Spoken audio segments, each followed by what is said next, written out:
Fallorð eru orð sem fallbeygjast.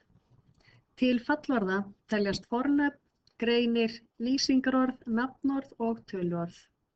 Við munum hér byrja aðeins að fjalla nafnorð.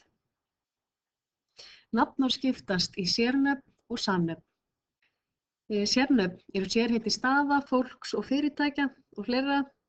Þau eru alltaf rituð með stórum stafi í upphafi orðs og taka vanalega ekki með sér greini, þó þau megi vissulega bæta henni við,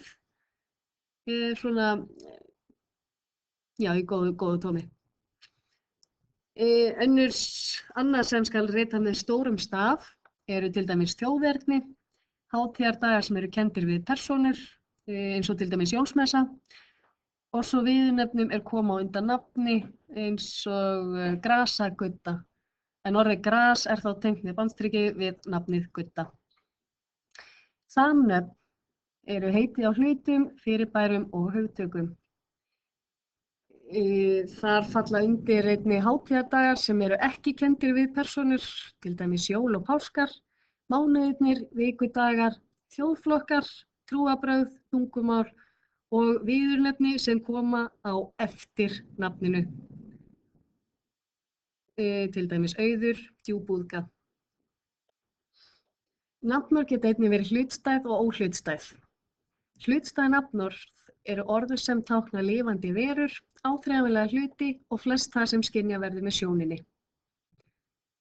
Óhlutstæð nafnorð eru orð sem tákna tilfinningar, eiginleika og athafnir og flest það sem er óáþreifanlegt. Þar undir falla til dæmis vikudagar og mánuðir, kennslugreinar, tilfinningar eins og áður sagði og fleira. Mörg hlutstæð nafnorð geta orðið óhlutstæð eða verða óhlutstæð þegar þau eru notuð í líkingarmerkingu. Hann er refur í viðskiptum. Þarna er nafnorðið refur sem er vanalega hlutstætt, orðið óhlutstætt þar sem það táknar ákveðinn eiginleika. Nafnorð geta staðið í karlkyni eða kvenkyni eða hvorugkyni. Til að finna út í hvaða kyni nafnorðið er best að setja það í eintölu, eða stendur í fleirtölu, og setja svo minn, mín eða mitt fyrir aftan orðið. Sem dæmi má nefna ef að setningin er bílarnir eru nýir, þá setjum við það í eintölu, það er þá bíll, og bætum við minn, mín eða mitt. Og það er þá bíllinn minn, eða bíllinn mín, eða bíllið mitt. Bíllinn minn er klálega rétt og bíll er þar af leiðandi karlkynsorð.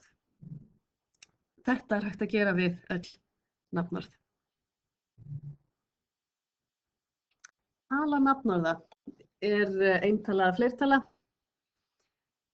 Flest nafnorð er hægt að setja í hvora töluna fyrir sig og hægt er að breyta því bara með því að segja hér er eitt hús og þarna eru mörg hús. Þeim sem finnst ruglislegt að nota orðið margir geta notað 2, 3, 4 eða 5. 5 geti finnst fyrir mjög þægilegt. En sum nafnorð eru aftur á móti einungis til í eintölu. Og ég hef skrifað þarna nokkur orð sem dæmi. Þetta er ekki tæmandi listi, en þarna er allavega nokkur orð sem ætti að geta lagt kannski á minni. Og önnur nafnorð eru eingöngu til í fleirtölu. Sama aðferð, ég hef skrifað þarna nokkur orð á glæruna sem þið skulle endilega reyna að hafa í huga. Okay.